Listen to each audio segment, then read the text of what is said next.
Hello everyone, Reversal here. I am making this YouTube video because you probably watched this hunt right here and you saw me having 6 alpha Pokemon in the middle, and you might be wondering, hey, how do I do that? I'm here to explain that to you real quickly. If you for some reason stumbled upon this video because you weren't watching my stream shiny hunting for all these Pokemon, allow me to introduce myself. My name is Reversal. I'm doing this challenge in which I'm trying to get all 67 of these alpha Pokemon that spawn in the middle of zone 20 as a shiny. I'm streaming that every single day. If you want to try it out and come hang out, make sure you visit me. My link is right there, twitch.tv/Reversal. That said, the tutorial of this video is going to be how do you make it that you can get 6 Pokemon in the middle of the center right there. First and foremost, I'm going to be leaving the video of Austin John Plays in the description of this video. I'm going to assume you've already watched it and you know how to set up at least a few Pokemon in the middle. Go watch that video first. If you then struggle with your 6th Pokemon, watch this video, because this video is only going to explain and address how to get the 6th Pokemon there.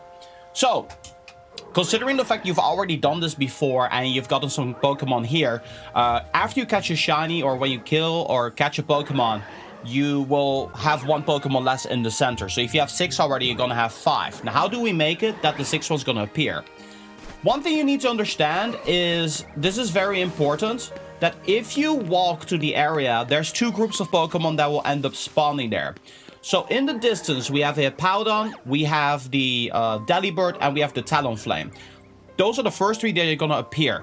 When you fly to zone 20, like so, I'm going to just demonstrate it to you right now. You go into the zone like this. And over here, we're going to have this Malamar we're going to have to do. We need to clear this spawn, obviously. But what you see in the distance right now is you see the Clefable, the Florges, and the Elemental Monkey spawning there. That is 1 group of spawns. This is very important information. The second group of spawns will spawn after that. So the Aegislash and the Scolipede are spawning right there. This is incredibly crucial for you to set up this trick, because if you don't understand the distinction between the 2 groups, it's not going to work. So for convenience sake, once again, I'm going to show it to you. The first group that appears is going to from now on be group number 1. So the 3 that are going to be spawning right now. So the Clefable, Furfrou, and Heracross. That's group 1. Group 2 is the Pokemon spawn in the back, Hippowdon and Garbodor. What happens now is I have only 2 Pokemon in group 2, because I caught a shiny Gengar that wasn't part of group 2.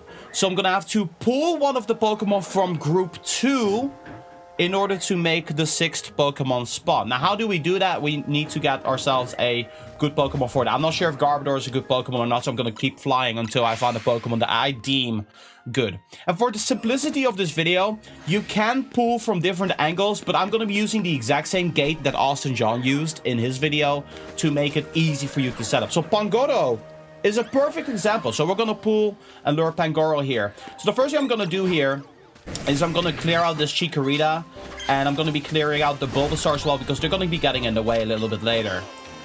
So that's what we do, because they have a cooldown timer there, and we're going to essentially get the Pangoro here. We're going to do the safe trick, and then we're going to walk that direction to unaggro the Pangoro. So let's put it into test. The first thing is obviously very important. Make sure that your Pokemon is not outside, because it's going to be behaving a little strangely. And what we're going to do is we're going to try to nudge this Pangoro right here. And you could do this with any Pokemon you feel comfortable with. I just think Pangoro, because it's a physical attacker, is really good. So what we're going to be doing here is we're going to just walk here. And we're going to wait until it goes back. It's no longer aggroed right now. It's walking back. We're going to drop a save point here. You don't need to go outside of the gate. Now we saved. We exit the game. Like the Austin John tutorial, basically. We do the exact same thing. Now we're going to be bringing the Pangoro to the gate and do the exact same thing.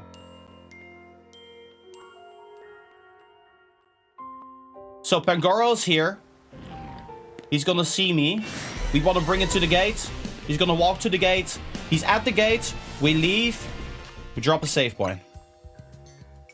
Now we're gonna do the exact same thing. We're gonna close the game. We're gonna go walk the 60 to 65 meters. We're gonna go to the plant pot. Like how Austin did it in his video. It's really simple once you get the hang of it. It's just you need to understand exactly what it is you're talking about here. Otherwise, it's not going to make sense if you haven't watched Austin's video. So go watch that. So the Pangoro's here. Now we're going to be walking to the plant pot. This plant pot, which is the 60 meters, as we already know. And over here, we're going to do the exact same thing. Drop the save point. Restart the game. Thank you. There's a bunch of Pokemon that are great pools. If anyone wants to comment what some Pokemon are that you find really nice to go with. I think Ariados is the best Pokemon to pool. I think this Pangoro is really great as well. So we're going to do the same thing. The first thing we're going to do right now is we're going to enter and we're going to check the center. And once again, we're going to make a distinction between Group 1 and Group 2. There needs to be a spot free in Group 2 in order for this to work because the Pangoro came from Group 2. Remember? The first group that spawns in Group 1. The second group that spawned in Group 2. Pangoro is part of Group 2. If it's a Pokemon from Group 1 for you, obviously you do Group 1. But in my case, right now, it's Group 2. So we're going to enter. I'm not going to immediately aggro. I'm going to ignore the Pangoro. It might come with me anyway. So, we see on the left, we got 3 Pokemon for Group 1. The Frostlass, the Gardevoir, and Tyranitar. And in Group 2, we got Raichu and Machamp. This means there's a spot open in Group 2. That means we are now free to pull this Pangoro with us. So we're going to aggro it. And we kind of want to make it that it's kind of towards the center. So we don't have to do too much in order to make that happen. What is very important to do, though, is that we are not in aggro for this next step. So it's going to come to us. Although it's a little drunk. And we're going to just kind of park it here. And now we run away. He's going to do his stuff. We're going to try to unaggro ourselves. The little eye indicator in the middle is going to be that. We're no longer aggro. We're going to drop a save point. And then we're going to close the game. Oh my, I just realized my thing is in the way. But we were no longer aggro because otherwise you couldn't save the game. Now. You should have set it up. That's it. You should be done by now. So now, what we're going to do, we know it's there. The Pangoro is there. This is perfect. This is perfectly fine. If it's standing there, that's completely fine. What you're going to do now is you're just going to fly. And we're going to take a look. Going to go to the center. Going to take down this Squirtle. Boom. 1, 2, 3 in the front. 1, 2, 3 in the back. Ladies and gentlemen, we've done it. 6 Pokemon setup. It's real simple. If this was helpful in any way, shape, or form, come visit me on my stream. Maybe drop me a Prime sub. Give this video a like. Share it with a friend. Thanks for watching, and make sure you share it around.